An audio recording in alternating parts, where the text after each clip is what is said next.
Oh, there he is. There we go. Right. Once again, because this is episode 95 of YWC Football Talk, folks. I am that close to 100. That's I'm crazy. at That's 100. crazy. Before we get into the news today, we obviously have some Patriots news to talk about. The hat's going on. Gotta get a hat. My hair is. I need a haircut bad. Sorry. Go ahead. I actually went and did. I just put some, just sprayed some water in mine before the show because you know what, you got to look good for the cameras. Yeah. But the first bit of news I want to talk about today is that the NFL and Twitter announced a multi-year partnership extension that will include expanded engagement formats and a full season commitment to produce exclusive content on Twitter Spaces and Twitter's new live audio feature.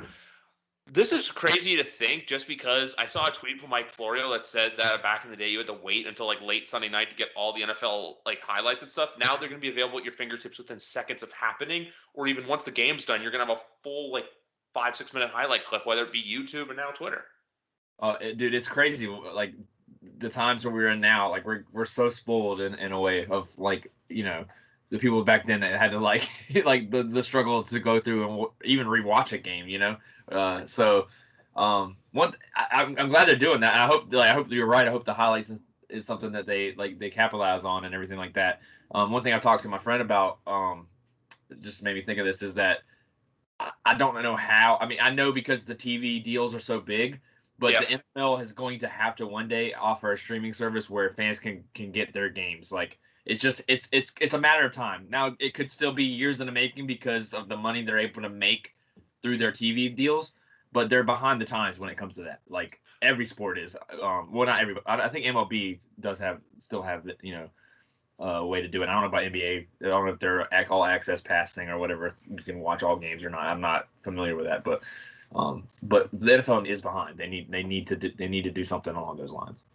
Here's the thing, though, because those TV deals all are partnered not only with the networks, but with the network streaming services. So, like with NBC, you're going to be able to watch Sunday Night Football on Peacock, Paramount TV with CBS, ESPN Plus, and Fox's one is escaping me. I want to say Tubi.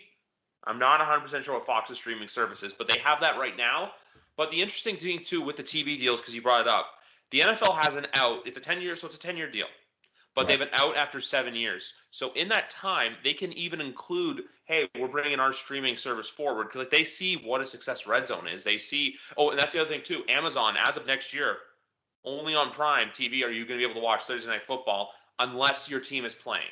So say, for example, for you and I, where the Patriots and the Falcons play, those games will be available. For everyone else will only be on Prime. But for people living in the markets for the Patriots and the Falcons will be available on TV as well. I got you. So it's not going to be on. I didn't even know that, actually. I didn't know they weren't going to be on NFL Network, period. But No. I think they'll still be on it. Like for this year, it's NFL Network, but as of next year, it's only Prime, and that's the future. Because I keep hearing this, and I agree with it, that Bezos one day will own a football team. Like I think it will happen. Oh yeah, I mean that's probably, yeah. I mean Amazon has clearly been involved and stuff, but no, I don't know how. Like that's all those examples that you brought up of things already on streaming services. Maybe that's how they go about it, but there's going to be a way they're going to have to do it. It's just the way things are going. They can't just rely on live TV in itself. And I know live TV gets their ratings. I know someone's going to bash me for that. What are you talking about? Sports, is the highest rating thing on TV. Sports but news. It is, but it still needs an avenue because eventually, my generation and lower, are going to be wanting to watch, things when capable in their hands or in their laptop or whatever. So it's just a point I thought about. Not, I'm sure we'll have plenty to talk about that when we actually get news about that. But I'm covering my phone like this because the back of it has my slot with my driver's license. I do not want that exposed on the internet. But people literally want to watch games like this. People literally, like everyone's glued to their phones now. And if you just include that to and even too, here's the other thing for people who live on their own, who can't afford cable because the cable bills aren't exactly cheap. It's a great outlet too to now starting to include these network streaming partners, because obviously a subscription to say ESPN Plus is a cheaper subscription than to say, I don't know, DirecTV or Xfinity. So when you have that luxury of, hey, you're able to stream the games, it's a win-win. Like even for me, my PS4, there's a company up here called DAZN. I don't know if they're available in the States, but I'm not sure. But they basically stream like football, like European football, other sports, boxing, some MMA, but they do the NFL. And through that, I'm able to watch games on my PlayStation. I'm able to go on there and watch Red Zone. I'm able to watch whatever game I want, NFL Network. So the fact that they're starting to show, but like you said, they're walking as everyone's running when it comes to streaming. Yeah, and you just made me think of an app that I used all the last couple of seasons actually. Yahoo Sports actually allows you to watch certain games. I don't know if that's changed with the new TV deals or not for this coming season. So don't anyone listen to this or watching this, please don't get mad if it doesn't work this season. But I used it a lot. Yahoo Sports, you're allowed. It's legal. It's not like a streaming like illegal streaming. It's Yahoo Sports. And it's usually just primetime game. You're only going to most likely get your local game or whatever, but like you're going to be able to watch. So I was able to watch sometimes on my phone because I just got better reception than trying, it's like I don't have cable. So, but yeah, so like that was a cool way to watch the game. So just anybody that doesn't know about that, it's the Yahoo Sports app. But no, it's all good. And also too, you should have that app, and that's the only app that YWC Football Talk endorses for fantasy football is Yahoo. Nothing against ESPN, it's just Yahoo. When it comes to not daily fantasy stuff, but when it comes to your fantasy football season, which Phil and I are in a league together, Yahoo is the one you should be using. Yeah, I used to be pro. Speaking of that, I used to be so pro ESPN. I hated Yahoo, and Yahoo changed the game, man. Yahoo's just better. Like I can admit that I'm now wrong. Like I was on the wrong train. ESPN, but at the time, ESPN to me still was the better one. But Yahoo was starting new stuff. That's why it was like, well, I was just used to what ESPN had to offer. And now it's like ESPN hasn't really changed anything. Like their interface is still the same. Like they are so behind. That's for a whole nother, rant. But like Yahoo has just done things. There's statistics. Now granted, there's a lot of the stuff that literally means nothing because I keep telling people in Yahoo leagues, your grade that they give you means nothing. Every year I get a bad grade and every year I'm in the championship hunt. So the draft, I don't know how they figure that out. So but that's fine. At least it gives you something. It gives you something to talk about. It gives you it's just, and Yahoo is easier to navigate now. It used to not be that easy. So I will also agree with you on that, Griff, because they're by far the better platform. And also too, for winning fantasy leagues, your draft means shit. You gotta play. I've learned this and I preach it now. You gotta play the waiver wire. You want to win fantasy? Win the freaking waiver wire. Gosh darn it. I'm gonna try my best not to curse today because of you too. Well, you're good, bro. Sometimes it slips for myself as well. But yeah, that's a good point though, Griff. I know we're kind of getting on a fantasy football rant there, but like that time's coming up quick. That time is sorry to cut you off. It is, man. For as much as football season is around the corner, fantasy football's coming up fast. And also here on YWC Football Talk, we do not endorse drafting before the end of August. Yes, I don't endorse drafting before preseason. Now preseason is even less. There's even less. There's one less week. So then there's no excuse. You should not be drafting before the preseason is over. Nope. But yeah, like that way you have to just to go. I was going on your waiver wire pick. Talk. You have to be on it. Like that's why I always like. The most active leagues are the best leagues. The hard leagues, it's like that's when I know. Like when I'm, when you're doing well, like you don't really get a chance. Like you like an injury could really hurt you because if you have a good record, like you're not getting that top waiver wire pick. So, it's interesting. I know people do it different ways, but I've always liked it. Like the worst team gets the first shot, that kind of thing. But.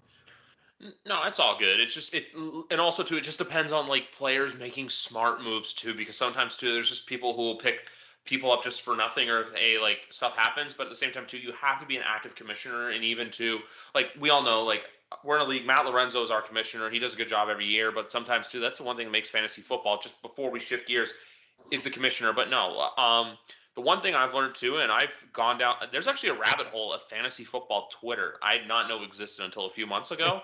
Man, it makes you think about it because you now, like, a lot of times I'll go in thinking, hey, I'm going to get this guy or that guy. And now it's like you got to, like, you do your research and stuff, and you got to be good to go. And the other thing I'll add in, too, is if you draft if you do two things. One, you do not draft your kicker until later. And two, you do not draft your quarterback until at least the fourth round, even if it is Patrick Mahomes, because I hate two quarterback fantasy football.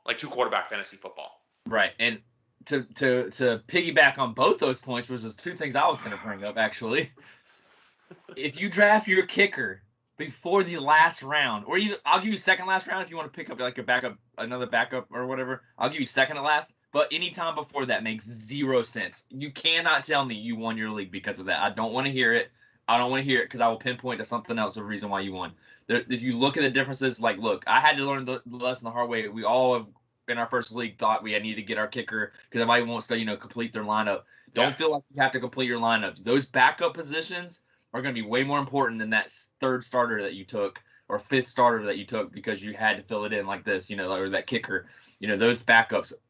What I'm meaning is your backups are going to be better than that kicker. I'm just guaranteeing you that you need that. And then secondly, don't take a quarterback in the first round. I don't care how it looks. You're not winning a championship. I'm sure there's going to be plenty of people that can prove me wrong that they won one by taking their quarterback in the first round, but I want to see that entire league because I want to make sure it was an actual drafted league that's a common league because I'm a big advocate. You got to take a running back in the first round. Oh, because I am too. Unless drops off, and every year, everybody says no, it's different this year. The running backs are deep. No, it's every year. There's a huge drop off in running backs. Yeah. So I try to get one. Now, granted, if you're like 10-team league, 12-team league, if you're in the bottom half, you can kind of go for like the top receiver at least because the running backs there are kind of in that iffy mark. You can do that if that's an option for you. But I never. Every time I have done it before. I've done it in the past, gone quarterback because I thought the value was there. No, decision. I don't know if I've ever gone in the first round. I think maybe second. It was the first or something. I've seen it before, but I've seen it mainly in 2 quarterback leagues. Actually, folks, I got to step away for a quick second. We'll be back in just a sec. We're back now. I just have to go. I heard my dog barking, so I just wanted to make sure she's okay. Everything's good, and that's all that matters. But no. I've seen that's why he got out because like with the 2 quarterback leagues I've been in before, a lot of people will take Mahomes in the first round, and I'm like, why'd you do that? They're like, oh, because he's great. I'm like, no, you're in the top. So say I'm gonna give the example you did. You're in a 10-team league. You're in the first 5. You got to be going running back. You're in that 6 to 10. Yeah, you can take a receiver because then by then you're not gonna get you're gonna get a running back, but if you see a great receiver on the board, that's the time to snatch it because then the snake draft comes back around to where hey. You can get a running back. So you have the 2 set up and then you leave maybe not the best receiver, but you leave not the elite receiver options are probably going to be gone. Some 1 or 2 maybe there, but your options of getting an elite receiver once you get down to the second half of a snake draft, it goes away. Yep, I would agree with that. And it also kind of very important. This is something that I even had to as a fantasy football fan, I've molded into a different viewpoint. A lot of people legit leagues for me. Yeah. And I can't remember if our league does this or not. I can't remember, but 4 points for a passing touchdown is what a legit league pretty much has. If you have six for a passing touchdown, that's when quarterbacks now the value of them go I can't say the word, but extra higher. Yeah. So that's up for debate, but I know a lot of people don't necessarily. It's like, well, touchdown is 6 points. It's like, yeah, but the quarterback throws all the touchdowns if he throws. So that's why if it's a 4 point, that's why I say that about the quarterbacks is because they can wait. No, it's completely understandable too, because I don't know. I think most of the leagues I'm in are 6, but for the most part, I know I prefer 0.5 PPR over 1 PPR because when you're in a 1 PPR league, it's when you're getting games that are 145, 143. For as much as good those are, I love being in the games where it's 109 to 108, where it's super low scoring and then you're waiting on that last Monday Night Football game that you have no business watching, but you need Amari Cooper to catch a 20-yard pass, and that doesn't happen, and then I lost by 0.8 of a point. That pissed me off. But at least that happened to me this past year. But the worst one that I've seen is there's a Monday Night Football game. I want to say 2018 between the Saints and Panthers. Breeze taking a knee was negative yards, and people lost their semifinals because of it. Just imagine that. It's like when people take a dive towards the end zone, you need those extra points for fantasy. How they say certain footballers, certain people care about your fantasy team, and then certain people don't. So just it adds to the allure of it. Because I also say this too, man, fantasy football is a huge moneymaker for the NFL. Oh, 100%. It's definitely huge. Yeah.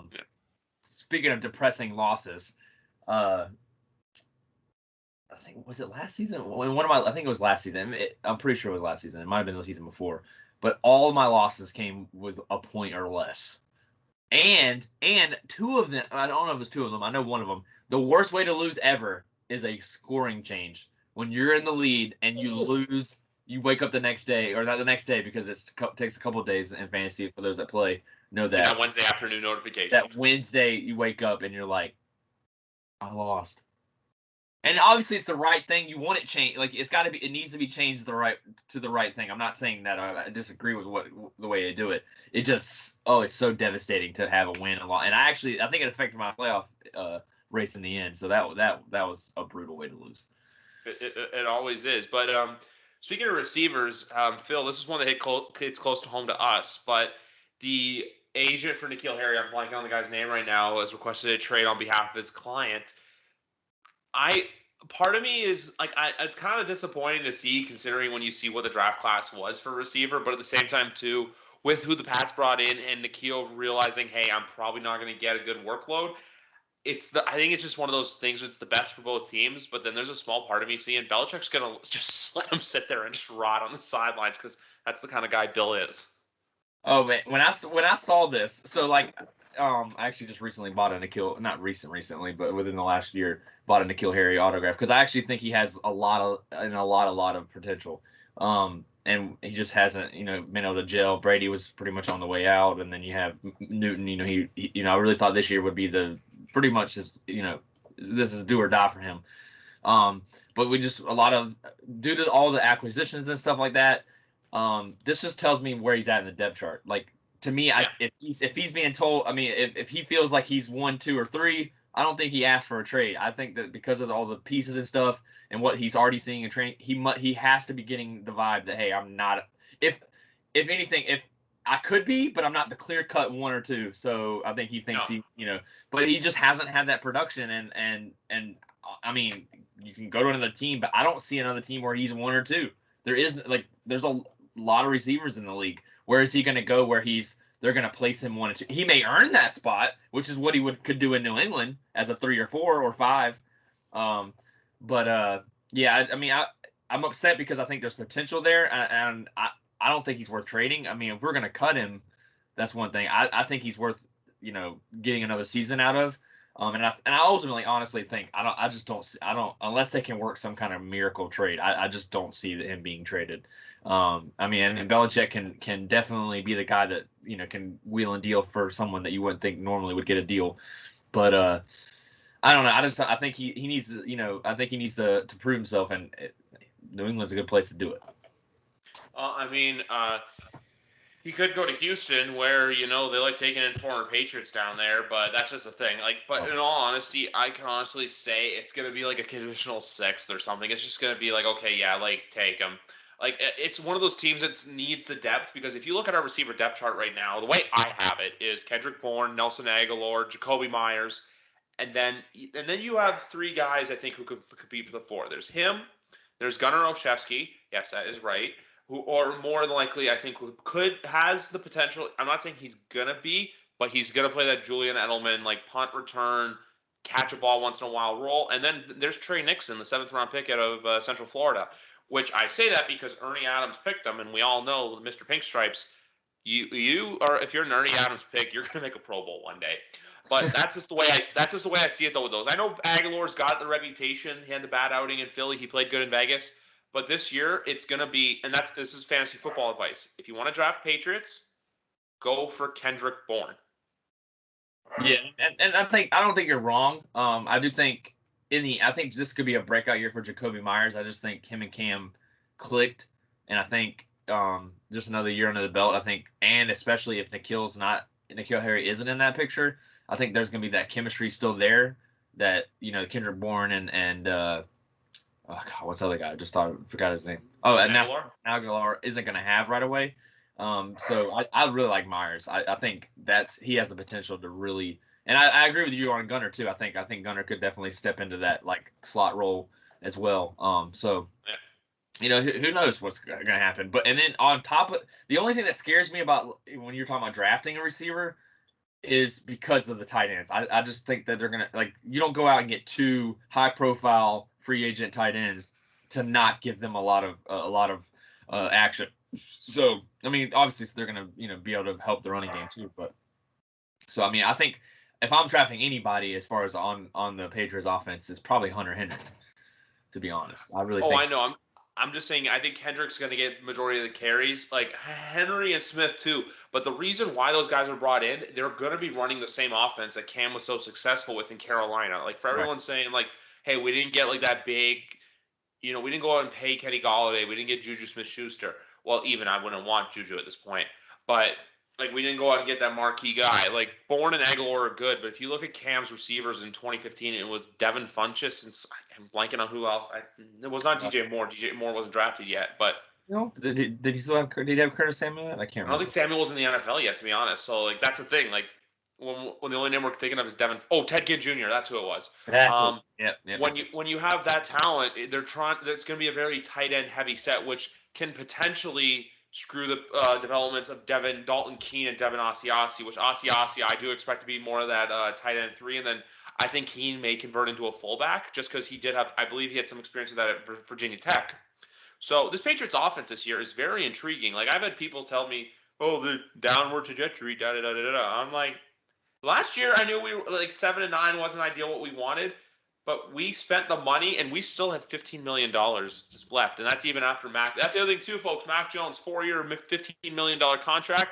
Patriots still have a decent amount of cap heading in to the season already. So hopefully they get Phil's Mr. Gamecock, Stephon Gilmore extension done soon because we know he's not playing for he is not going to be playing for the amount he's getting paid. Yeah, I don't. I'm very.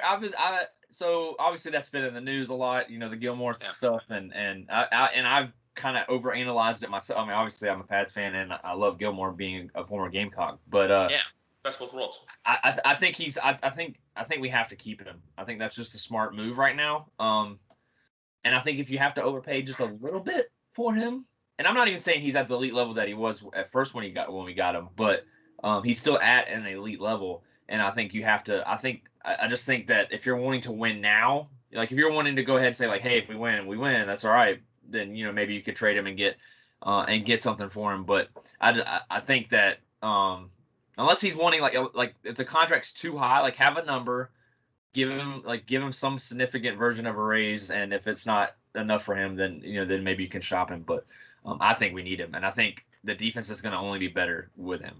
Yeah, exactly. Because we do have J.C. Jackson on a second-round tender, which he did sign, so he is a Patriot for this year, and that's a next year's problem. But we'll see what happens as a whole with this team. Like, I saw the media day photos, the photos are starting to leak out, and it's not leak out, but they've been released and stuff of the players and all the uniforms and stuff. And besides defensive players looking great in single-digit numbers, it's just there's more of a sense of optimism than there was last year, only based on the fact that, look, Cam got a proper offseason in. He's clearly better. And, look, the talent around him is day and night better. I'm not here coming out and saying that these are the Patriots of old, but I'm here to say, look, this team's not going to be a pushover. Remember last year, with nothing, they went 7-9, and we're in the playoff race until week 15. I think just take that in. Yeah, and I know that. Look, if you're looking for a critical Patriots fan, you're looking at the wrong one. I'll gladly admit that I'm like the least critical of my team, but in the same sense, like I'm not making excuses for Cam last year, but there's stats out there that prove that Cam was not as terrible as his other stats show. And I think that I can't remember off the top of my head. I wish I had a memory like that. I don't. If you remember the stat and you saw this somewhere, let me know. But like he had a better percentage of completions, like deep throws, like for I don't know what yardage it was or whatever, but for deep throws than Tom Brady did. Like I think Newton was in the top 5 of the league in that category that I'm thinking of. And Tom Brady was like not even in the top 20. And I'm just using that because that's what they compared him to. That's a very big rat-like stat. Huh? That's a very big rat-like stat because he was using those comparisons when Brady was entering the NFC South last year with like Matt Ryan and Drew Brees. Yeah, I think people were very critical of Newton in a year that it just was not work. I mean, he had nothing to work with, and he had joined the team in late June. Joined the team in late June, and I don't call me a homer, whatever. I'm not defending the receivers. I'm bashing the receivers if you want to, if anything, they were not good. Outside of a few shining lights or whatever, and obviously Julian Edelman, who by the way will be 1,000% missed this season. I'll be glad when we have one whole season where I don't have to miss say goodbye to a forever Patriot. But back-to-back seasons is rough. But yeah, like I really think I'm optimist. I'm always going to be optimistic, but at the same time, like, I'm even more optimistic in this sense because last year if Cam doesn't work, what we got, like I was not big. No one knew what we had in Jared Stidham. This year it's like Mac Jones. I like constantly hearing raves about him. I think like Mac Jones is going to be that guy. I'm not saying like elite. We don't know that. That's always going to be up for grabs. But I think he's going to be a good quarterback. And I think so that's there if Cam was to get hurt or if Cam wasn't to work out.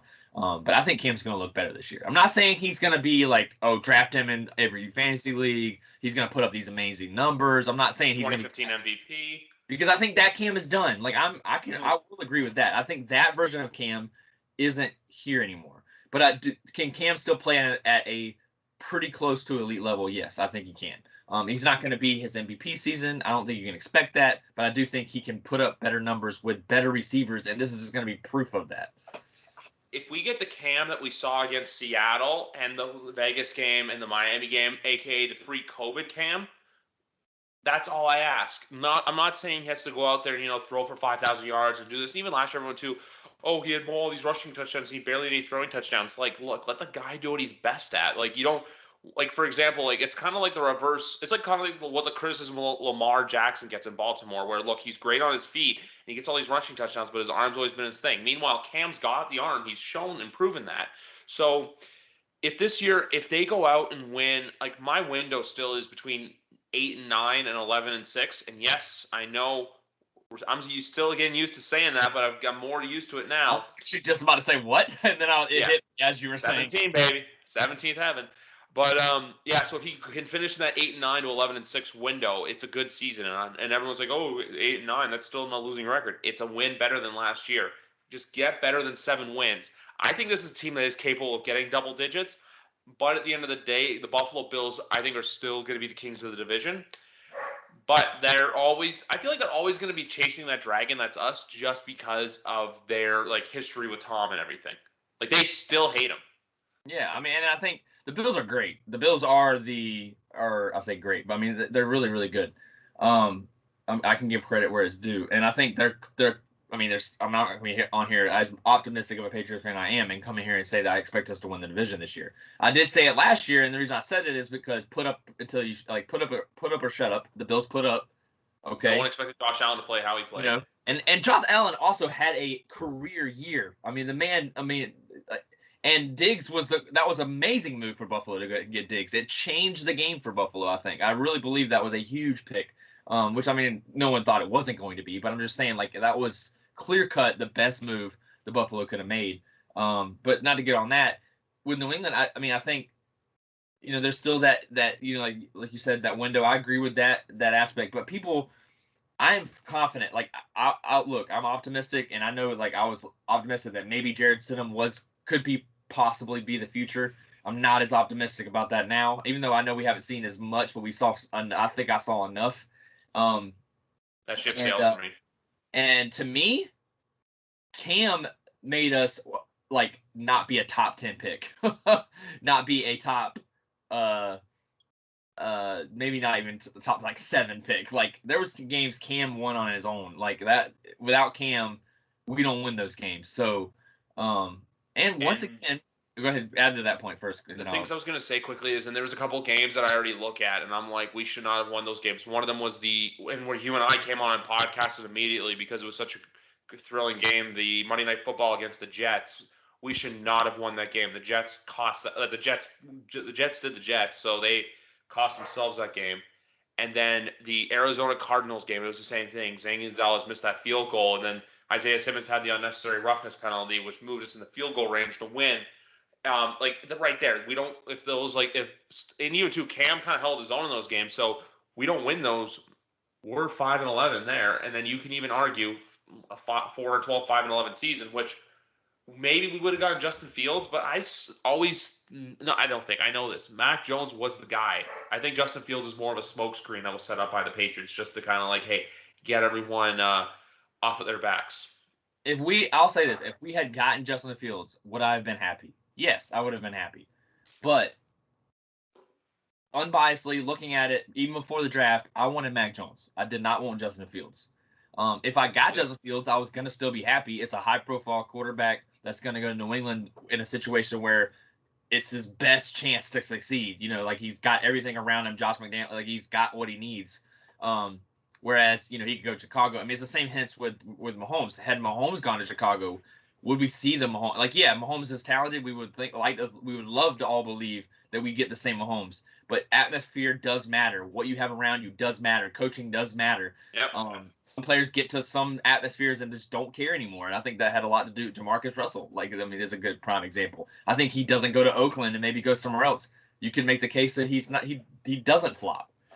Other people might disagree with me on that, but anyways, yeah, I mean, I agree. I like your point about Mahomes because everyone's saying, oh, Chicago would have been this great team. Note Chicago Bears tight end is Travis Kelce. The cheat, exactly, and it's like, and this is not taking. Please, I know this because it'll be so easy to to come off as like, oh, you're hating on Mahomes. This is not me hate. I love watching Mahomes play. First of all, he made more of a fan of me against Tom Brady in the Super Bowl than he ever has, because that man was doing some things he should have never even in a blink of an eye been able to do. On a hurt toe. On a hurt toe, so he earned mad respect from me. Like, I'm sitting here like watching the game with my dad, like defending him, like obviously watching Brady do what I knew was going to be able to do, but still, like, I see Mahomes and I'm like, this dude can't even live with, he can't even like stand up straight, it's like, and he's throwing these plays that had you reversed it, Brady would have been dead at halftime. So, but yeah. There's one point I want to make about that with the whole Mahomes thing, and it's not even to do with him.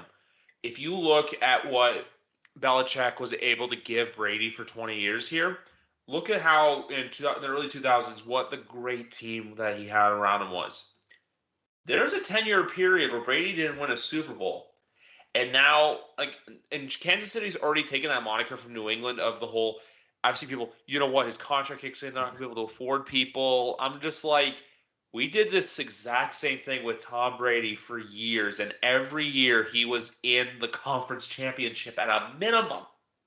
So I've learned the lesson now to never, ever doubt someone is, like, when you have an elite quarterback like that, like with Patrick Mahomes, when everyone's going to go, oh, I don't know if this is the Chiefs' year. Look at last year. No one thought Tampa Bay was going to win the Super Bowl when they struggled. They got their asses handed to them by the Saints.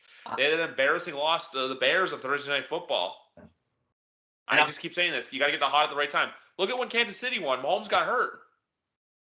And in the playoffs, too, they had to come back in all three of those games. They had the amazing one against Houston. They had the Tennessee game.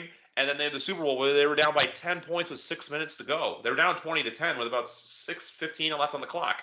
And then Garoppolo missed the pass to Sanders, and then the Chiefs took over. So I'm just saying this.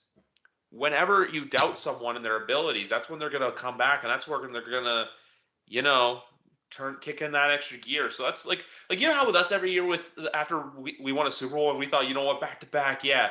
Like Tampa returned all their starters, and everyone's already picking them to go to the Super Bowl. I'm not saying I'm not picking against them, but it wouldn't shock me if Tampa doesn't make it back. And that's the thing, Griff. Like, obviously, if he had a choice, if anybody had a choice, they would choose. As far as like Chiefs fans and in that organization, they would have chose to win the Super Bowl. So don't get me wrong with this next part. But one of the best things that could have happened to him is what happened to him in the Super Bowl, because they were the thing that I was saying. I said they're going to ruin Mahomes. The media does it to everybody. They're already trying to crown him as what was like the GOAT Junior or Baby GOAT. And I'm like, Mahomes is great. This was nothing against Mahomes, but you're creating a monster. Like, you're creating a monster that's not going to be able to live up to that potential. And so I think that him getting, even though it wasn't his fault, obviously had nothing to do with him. But well, I don't say nothing, because he does deserve some of the ownership. He's on the team. But majority, clearly was on the offensive line. But still, like, him losing is only going to make you're going to put a chip on the shoulder of a guy that is unbelievable athlete. So I think that's good, and it's going to have doubts. You're going to hear doubts. Well, can the Chiefs win? Can the Chiefs do this? Can the Chiefs offensive line rebuild? They're going to have those questions. Whereas had they won, I mean, they've been, it's like, so I think there are some pluses, I guess is what I'm getting at, to them losing, and I think Mahomes is going to prove that they're like with Mahomes and a quarterback like Mahomes, you're always going to be in it, and if they can get to the playoffs, you always have to consider them as a threat. I know, but I still feel like the Patriots set an unhealthy standard that everyone's chasing, and everyone thinks now, hey, winning 6 Super Bowls is easy, when in reality, like, I know the Steelers have 6, but they went, I think, 25 to 30 years in between numbers 4 and 5. Like, hell, winningest franchise in NFL history. I know not only Green Bay Packer fans truly recognize their NFL championships, but, like, look at them. There's like winning in the, like, I know they always like this, like people say this, and I kind of agree with it. The Stanley Cup's easy, the hardest trophy to win in sports. The hardest one to repeat at is the Lombardi, because every year, and I say the same thing with the Buffalo Bills too. I want to see how they play with a target on their back, because like last year going into the year, everyone's like, okay, yeah, the Bucs have the pieces. Everyone's got that game circled on that calendar. Everyone's gonna be, look, here come the champs. Like with the Bills now, it's gonna be the same thing too. It's not, hey, here's the Bills, here's an easy dub. No, it's, here are the Bills that almost made it to the Super Bowl last year. Yeah, and the AFC is only getting better too. I will say, like before, I mean, you had like 1 or 2 teams, and now it's just like, the Titans got better. They added Julio, great move on their part. I'm not sure exactly if that makes them a Super Bowl team. That's for a whole other conversation, but I do think it helps. I've talked about it before, but we'll get into it again. Their defense still gives me question marks. But they're going to be like what the Dallas Cowboys are, but better. Like, how last year Dallas like got off those horrible starts, but then they're like Dak really helped make up for it. Right. I feel like they're going to be playing Big 12 football in Nashville. They're going to be playing like it's as simple as that. They're going to be playing Big 12 football where, you know what, it's not exactly easy peasy, but at the same time too, it's going to be, they're going to have some challenges. And then, folks, I know before I said I had to step away. I'm not going to do that right now. I'm going to carry my laptop and my camera with me, but I'm going to go off camera for a bit. But we're still going to talk about some stuff, because like I said before, the Titans intrigue me, and then even too the Colts, because we don't know what Carson Wentz is going to be. Carson Wentz has a lot of I think he's going to be good. It's a matter of hey, how can Frank Wright utilize him the best to his strengths? Yeah, I agree, Griff. I mean, I think when it comes to Tennessee, I think Tennessee, I just worry that I worry that they might just be, it could become, now obviously they got Julio Jones, which the Jags did not do, but they could be the Jags, where they had that one chance, and because they didn't get there, the house fell apart. So I'm not saying Tennessee's going to be like that. I think that they're better coached, and they're obviously, they lost a few pieces, but they're not necessarily, losing a lot. So I think that, I'm not saying they're going to necessarily be that, but I think there still is that fear, that possibility of you being that, like, oh, remember when the Jags almost made it? It's like, yep. So I think Tennessee knows that, and they're trying to, to get better and continue to get better, because they know that they could easily fall right back. And the Colts are good too. I think Carson Wentz is going to be really good. I really do think if he can stay healthy, I think Carson Wentz is going to prove a lot of people wrong. It's not only physically healthy for him, it's mentally healthy. Because last year, he came basically out and said that the drafting of Jalen Hurts really took a hit on him mentally, because all of a sudden he was like, oh, crap, there's this guy, he's coming for my job. Like, that's something that will freak anyone out. Like, when someone's coming after you, like, I can't – for as much as you want to be an athlete, like, there's just so much, like, repercussions that come with it. And also, too, if you guys haven't noticed, I had to move to a different set because puppy dog wanted attention. But the Colts, I'm going to say this as well. The Colts are going to be a great team come fantasy football. Like, I'm saying this right now. I saw a list from the NFL that said breakout players, and one that was left off there was Michael Pittman Jr. I have been on his train for a while now. I expect him to have a good year. Jonathan Taylor, too. The Colts, I think, are a better built team to succeed in the NFL, but the Titans have the better weapons. That's how I place it. And people forget the Colts-Bills game was close. Yep. If it weren't for Frank Wright going for it on 4th down, and if he had kicked the field goal instead, there's a very good chance the Colts beat the Bills that day. Yeah, so I mean, I think what we're getting at, I think, to wrap it in, or to bring it all together, is that the AFC is I'm not gonna say it's wide open, but it's starting to get open. There's a lot more competition. Like I still think because you have the teams in the South. Obviously, we're excluding Houston and Jacksonville for very obvious reasons. But the North, you got Cleveland. That's another team. Yeah. I'm not. Everyone's saying right now, oh, I don't know about Baker Mayfield. Nah, Cleveland's a good team. It's just Kevin Stefanski's gotta. It's kind of like the Frank Reich thing with Carson Wentz. You gotta know how to play him properly, and you gotta program him right. That's how you have to get him done. Baltimore, I think, will be there. They'll be one of those teams that you can just never count out. And then who knows with Pittsburgh? I have my doubts, but we'll see. I think their defense will help them win some games. I think you know what Pittsburgh's going to be to me? They're going to be what the 2019 Patriots were. You know how like Ben wins them some games, but the defense bails them out a lot. I think that's honestly, what the Steelers man, are going to be.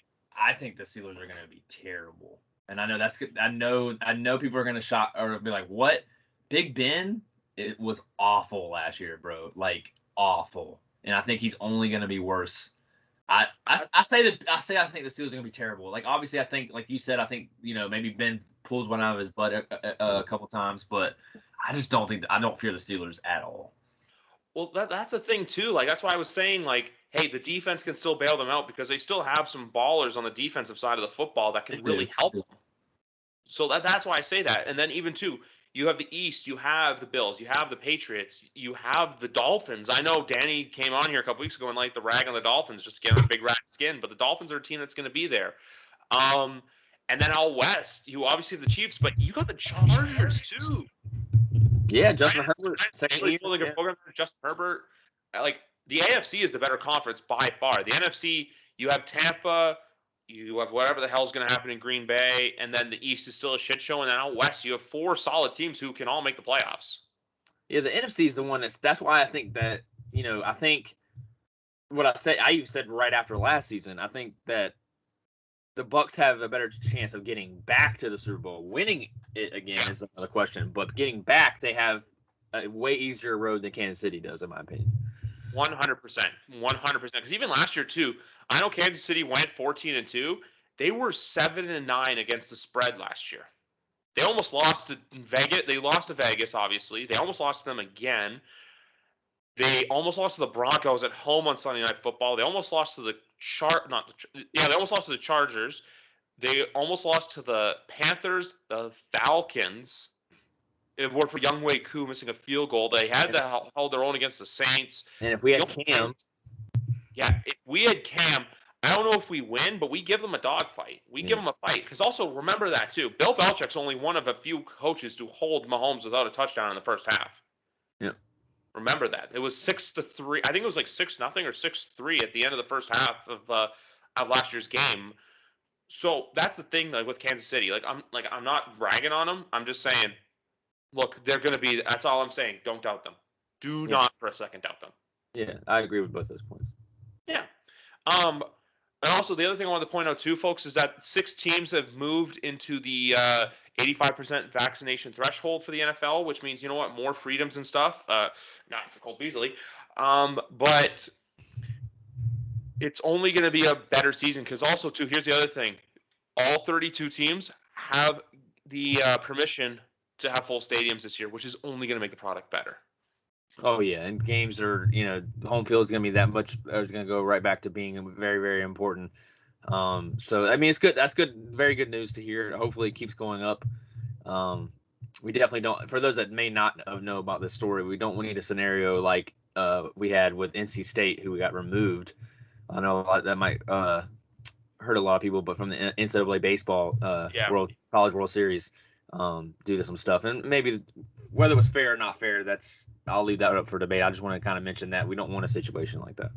No, not at all. You don't want that happening. You don't want, or even too, because there was a thing last year of, hey, what if a big player gets COVID before a game and then it costs everything? Like, what if Mahomes got COVID before the Super Bowl or Brady had gotten it? Like, we don't wish that against anybody, but I'm just saying it's one of those possibilities in this world we live in now. Hey, we have vaccines, but it's still possible to catch it. Yeah. But you know what? The world's only moving forward. That's all I gotta say. The world's moving forward. Yep, and you just gotta still be safe about it, 100%. Okay. I know last time, folks, Tommy and I did a draft of NFL coaches we think that were on the hot seat going into the year. I'm gonna play a game with Phil. We may play a couple, but the one I wanted to play with him is we're gonna leave Bill Belichick out of this for obvious reasons. But I'm gonna name you off current NFL head coaches, and I want you to tell me Hall of Famer or not, and then I'll give my opinion. All right. I'm gonna start with some easy ones, and then we'll move down the ladder. First up, Sean Payton.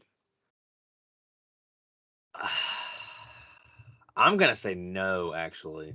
I'm gonna say he's not a Hall of Famer. He hasn't gotten back. I say didn't because he still could have a chance to get back. He hasn't got back to the Super Bowl. I think he really needs another run. Not getting that yet. I don't know. I don't know if he's Hall of Fame. I don't know if he's I think he'll get in, but I don't know if he's that, screaming first ballot automatic, lock it in like Drew will be in 2026. Right. He may eventually get in. That's a good point. But I don't know, man. I don't know. I would say right now you're asking me, I'm saying no. All right. I'm the same thing. I think eventually, but I don't think it's slam dunk automatic bid. Andy Reid. Andy Reid, yes, that's a yes. He's getting in. What he did with Philly, even though he didn't win one, 4 straight NFC championship games. Sorry. Going to the Super Bowl once. I think, and then obviously what he's done with Kansas City. And you can say whatever you want about Mahomes. I think Andy Reid's a big part of what's happening at Kansas City. I think he's proved that the way he's built that team. And I think, it's clear that he knows what he's doing with the offensive line issues they're already fixing, super fixing, getting we need 1 or 2 No, we need 8. Get 8 of the best offensive linemen in here right now. So I think he knows what needs to be fixed, and he's fixing it right away. So yeah, I think Andy Reid for sure is getting in. Is he first ballot? I don't know all those kind of questions, but I do think he's in. I think it's harder for coaches to be first ballot just because obviously it's the players. Even for example, Jimmy Johnson and Bill Cowher are going in as a part of the 2020 class. And Jimmy Johnson, I believe, has multiple Super Bowls and national championships. Bill Cowher has a Super Bowl. So for everyone saying, "Oh, Phil's crazy for his Sean Payton take," look, there's certain coaches that it takes a while for them to get in because when it comes to the Hall of Fame, it's usually looked at players first. Hell, Tom Flores, one of the best coaches of all time, he's just going in this year. Yeah. So. Yeah. I just think your resume's got to be up there to get noticed early, when Bill Belichick's chasing George Halas and Don Shula on the wins list. That's why we're leaving him out of this because we all know that's a slam dunk first ballot. Yeah, he's moving on % of first ballot. There's not even a question. Pete Carroll. Pete Carroll, is he a Hall of Fame? Oh God, that one's actually tough. There's Alex Larson may punch you if you say the wrong answer. That's true. Matt Beast already punched me, so I'm recovering from that one. But my boy Matt Beast. Yeah, I'm thinking of the Alex now. Sorry, Alex, but look, I'm telling you, man. I always said Pete Carroll lost him that Super Bowl. He got outcoached, and you can make the argument that they were the better team overall. They had the better defense, better offense. You could make the case anyways. But they haven't you could say the Patriots broke their spirit, however excuse you want to make. What have they done since? They haven't gotten back since. They haven't really been. What was the highest they've got? You would know this probably off the top of your head. Divisional round. They haven't even made it back to a conference championship. There you go. Yeah, I was pretty sure they hadn't, but they hadn't even made it back to the NFC Championship game. And then all this stuff comes out about. Even though I think most of that smoke and mirrors, I don't believe all of that whole Russell Wilson and him thing. But I just think it's people creating some stuff. I think people created took this and made it this. Yeah. Is what I think. I think there's some merit to it. Kind of the same thing with the Brady and Belichick. I think a lot of people think that ended badly, and I honestly think it just ended. I don't think it ended as badly as people think. But obviously it ended bad for Patriots fans, but yeah, so honestly, it's kind of the Sean Payton thing, man. They went back-to-back Super Bowls. They didn't win back-to-back, but they went back-to-back. And I mean, they did, I don't know. That's a tough one. I'm probably going to lean with that they because of how dominant Seattle was in that short success of college. Yeah, and because of Pete Carroll's stuff in college, yeah. But this is, I mean, pros should be what is judged on. Yeah, I think he probably does get in eventually.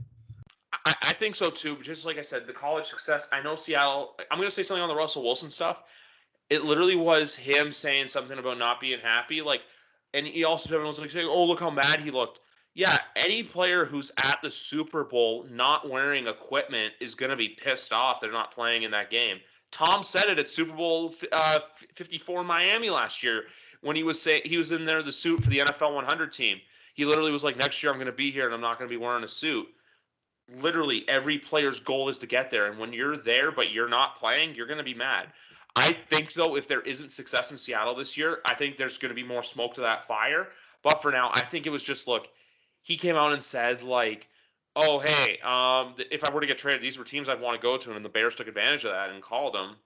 But for now, I wouldn't look too much into it. I like that's a subject we'll cross in about 6-7 months from now. But for now, we'll play hypotheticals and wait for the next season to begin. And to add to that, Griff, you know how you don't have stories come out. You know how you don't. Not that stories don't come out sometimes anyway, but you know how you don't have these little talks. You don't have these little worries, these little doubts, these little questions, these little hypothetical scenarios. You win. That's how. Yeah. And when you lose, it opens up. And not. I mean, we're Pats fans, so we're always going to bring up Pats situations, but the Patriots won for so long. But when they started losing, anytime they didn't make it to the pinnacle, because it was, almost expected at that point, they were criticized. Something came out. Something was talked about. Are they happy? Is there a rift? And especially towards the end. That's why I think it's more smoke and mirrors than anything. But when you lose, guess what? The quarterback and the coach are probably going to go into a yelling session, and then maybe some stuff does get leaked out. But that's just what teams are going to go through. When you lose, you're in there yelling. You might even be yelling at the same cause, not at each other. Yeah. You're like, the lows are low and the highs are high. We got to fix this, and I think that's another thing. Aaron Rodgers thing.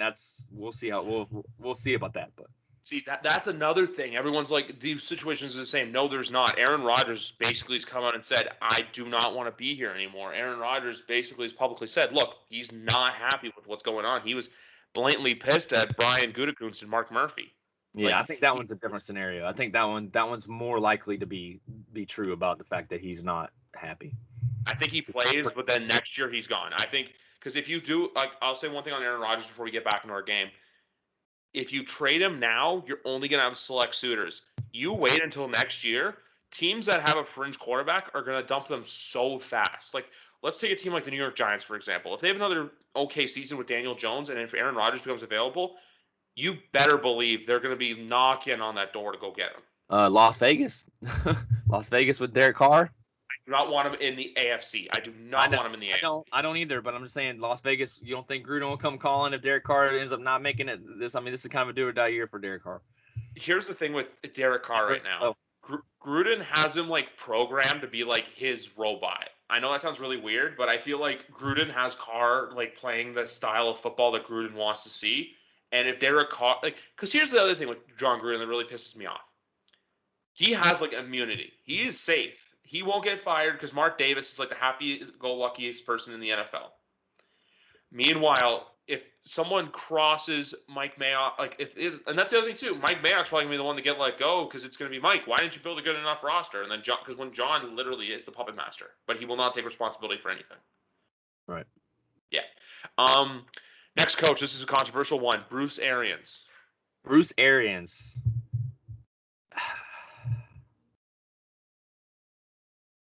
I'm controversial, but tough. I'm gonna say no. If Brady's and the Bucs are able to go again and win again, I think he probably gets in by default.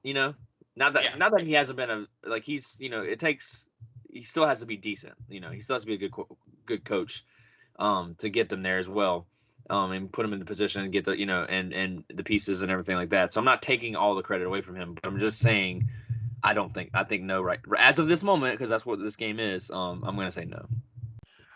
For now, I'm saying no, but you know how you said earlier, winning changes everything. Yep. I think it's the same thing for him. Look, what he did in Indianapolis when Pagano had leukemia was remarkable. And when he went to Arizona, he led them to an NFC championship. But this year, it was honestly right place, right time. Look, you were the coach of the block. You went there in 2019 and then 2020. The golden goose. I wasn't going to say just a golden goose, but the golden goose came knocking at your door. And you guys literally, him and Jason Light literally said, okay, what do you want to do? And then he basically did the Dave Bautista, give me what I want. And they did boom, boom, boom, boom, boom. Gronk became a member of the team. And before we know it, The rest is history. the rest is history. It's the, hey, look at us. Like I said, I'm walking on the fly, and I don't want to be doing that, so I'm here talking. But as long as you can still hear me, that's all that matters. I can. We're good. Alrighty. What was I going to say next? And the next coach I have in mind, which, folks, I'm very sorry for if you're watching the YouTube version of this, I do apologize, but this is what it's like when you own a dog. The next coach I have in mind is one John Harbaugh from the Baltimore Ravens. That's a no. No. He won one Super Bowl, but no. I don't even have to no. There's nothing else. I know he's got a Super Bowl and everything, but you know what? It's the same. I think it's the same thing. His story's remarkable, and his tenure has been incredible. He's been there, but I mean, he won a Super Bowl with Joe Flacco, and I don't think anyone's calling Joe Flacco's name to Canton. That's for sure. I'll be back in 1 second. But yeah, I don't. I mean, like you said, he won one Super Bowl, and I don't. He hasn't. He hasn't gotten back. He's not. Yeah, he has kept his team relevant. But he was lucky enough to get in position to draft Lamar Jackson. So I mean, I think. We'll see. Maybe he can add to his resume and make me look like a fool later. But right now, I'm gonna say no. This is my first true hard no of the night. And by the way, folks, the reason why I went off camera is because, like I said, when you're dealing with a dog who's being annoying and has to go to the bathroom, you gotta comply because I don't want to clean up dog piss after we're done. I gotta upload this podcast to YouTube and any format that's acceptable via Anchor. I'm trying to think of some other coaches to name. I have one. Who? Are you ready? Okay. Mike Tomlin. Yes or no? That was where I was going next. Oh. Here's the thing. I'm saying yes. He's been to 2 Super Bowls. I know the Steelers haven't done much in the last 10 years when it comes to playoff success. I believe they went to the one AFC championship game against the Patriots where the Patriots won. And then the other thing I was going to add too. Since the year 1969, 52 years, how many head coaches have the Pittsburgh Steelers had? Since how many? Since when? 1969. How many coaches have they had? Yeah. 3. 3, correct. Chuck Noll, Bill Cowher, and Mike Tomlin. Yeah, I was pretty sure. That's not sustained success. I don't know what is. Yeah, and look, I think Mike Tomlin is super overrated, but I think he gets in. I do think he gets in because of just if not just because of it's the Steelers and the fact that they're, say whatever you want about them and not getting undone. I could hate on them. I hate the Steelers, so I could gladly give you plenty of ammo. But the one thing like I said, I'm not a fan of Mike Tomlin. I think he's overrated. I think Bill Cowher set him up for success. And I mean, what is he going to have? If Ben goes down tomorrow, what do they have? Where's their future at? That's Dwayne Haskins. Once again, where's their future at? So, ask Washington fans about Dwayne Haskins, and that's all you need to know. So, I actually know Washington fans, and I've asked them. So, but yeah, no. So Mike Tomlin, I think has, like I said, regardless of my thoughts on him, I think he gets in. Yeah, I think he'll get in eventually. And that's the only list of coaches I can think in. Everybody, you guys named all the elite coaches. It's yeah, those are the guys who are considerations. You could say could Kyle Shanahan get in, or Sean McVay, and I'm like, their sample size is just too small. Like, everyone we named has been with their organization, minus Bruce Arians, because obviously he just won the Super Bowl, for at least 5 years. Like, McVay's just going into his fifth year. Shanahan going into his fifth year. And then there's the other coaches like Matt LaFleur. He's going into his third year. I do have another one. I have another one I'll throw out there for you. All right. Cool. And he has not been with his current team for a while, but he has a track record at least. Are you gonna say John Gruden? Yeah, John Gruden. Is he a yes or a no? He's a no. He is a no for me. If you go look at his I will Google it. Actually, you know what? I'm gonna get out of Skype's thing. I'm gonna look at his because his coaching record overall is terrible. Yeah, I mean, I think John Gruden really, like, I mean, obviously he won a Super Bowl with the Bucks, but I don't know. He has his name is obviously speaks for itself, but that's a tough one. I think he needs to do something in Oakland. Sorry, Las Vegas. Okay, but Phil, I'm looking at his record right now. Since he went to the Super Bowl and won it with the Buccaneers when they finished 12-4 in 2002, he's only had one season where he's finished above 500. That was 2005, where they went 11-5. Besides that, his other seasons included 8-8, 8-8, 12-4, 10-6, 12-4, 7-9, 11-5, 11-5, 5-11, 4-12, 9-7, 9-7, 4-12, 7-9, 8-8. I'm sorry, that is not the head coaching record of someone who belongs to have their door knocked on by Andre the Giant. I agree. Great points. Yeah. Great points. He's got a Super Bowl, but does his name get him in? That's the question. His name, it's like Eli though. His name may get him in, but if you're asking me, no. But even to look at Joe Namath, for example, he finished his career with 30 more interceptions than touchdowns. That's crazy. Yeah. That is crazy. Yeah. That is crazy. Well, I mean, obviously, there's still a chance for him to add to the resume, so. Oh, there is 100%. It's just like I think that window's shrinking, but like I said, I know I'm on the whole Eli. The only other reason I think Eli gets into because of who dad and brother are. I think that's going to help a lot. And with Eli too, you know how we were saying before, like, hey, a second Super Bowl like helps the cases of like Mike Tomlin going to a second, or even how Bruce Arians a second. I think Eli Manning getting a second Super Bowl can push him over the hump, because I think if he just has the one against the Patriots, it may be a little scarce, but at the same time too, that's just how I'm playing it. Yeah, I think. Look, I hate Eli Manning, but the man's in. I mean, he's in. He's better off field than he is on. He's better on Twitter than he is on. I will give him. I don't know what interview it was. I'll give some positives for Eli Manning fans out there. The one thing he said, like, how did he say it? I'm gonna butcher it, I feel like, but he said he was interviewing with somebody. I don't remember who it was. And they were doing some like some kind of game like this almost. And they were like, and he was like, "What's Tom Brady's favorite wine?" And he's like, playing the Giants or something like that. I don't know. It was funny. I can't remember what he said. I laughed. I'm like, okay, all right, Eli, I'll give you that one. So he's a very witty, humored person where he's just gonna drop those like random one-liners out of nowhere and just get there. And he's also too one of the only like legendary quarterbacks to be. He's working for the Giants now to like help build the name of the team and like build it and get brand sponsorship deals, which I think is pretty awesome. One thing I want to know though is why are we not getting more Eli Payton commercials?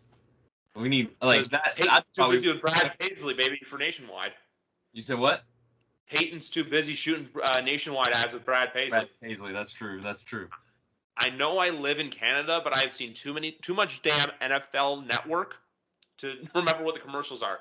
NFL Network commercials. Simple as this: auto insurance, Pizza Hut, Bud Light, maybe another kind of beer, alcohol, and Roman Swipes. Used to be Viagra, but now it's Roman Swipes. That's the NFL Network commercials in a nutshell. And Google. And Google, yes, and Google, and and previewing upcoming other NFL shows like Total Access and the upcoming Thursday Nighter. Yep, that's it. But anyway, folks, I think that's gonna do it. Episode 95. It has been just over a year and a half, 18 months since I started this journey, and we're going to be at 100 episodes sometime soon. I got something special planned for that. Phil, as the season approaches, you're going to be on more and more because you know what? I'm starting to send out more DMs, get everyone involved. Alex Larson, who was supposed to be on a couple weeks ago, is coming back on the show soon. And for everyone, those of you asking, hey, why didn't I do one last week? I was on vacation. And next week I have 2 episodes, one coming out Monday night with Russell Baxter, Pro Football Guru, and then next Thursday night, the Sports Dude Hines Show will be back joining me. So, awesome, Phil, it has been a blast, man. Do you have any close thoughts or words? It's been so great to come back, man. Football season is just around the corner. I'm ready. So this has got me hyped. Absolutely love to hear it, man. It's been an honor. Phil, I'm going to say this right now. I'm going to drop this one out. Phil will be back. He'll be back sometime before the season starts, but one of those appearances will be our AFC preview show. The other guests will be announced closer to the date, but Phil is the first confirmed guest for the AFC preview show. That will be out late August. I'll be in, and let me tell you, you do not want to miss that one. You want hot takes? They're gonna be there. So they're getting fired in the chamber as we speak right now. But anyway, folks, that's gonna do it for episode 95 of YWC Football Talk. We're just that much closer to 100. Have a good night, everybody, or day, or whenever you're listening to this, or morning, or middle of the night. Peace out. Peace.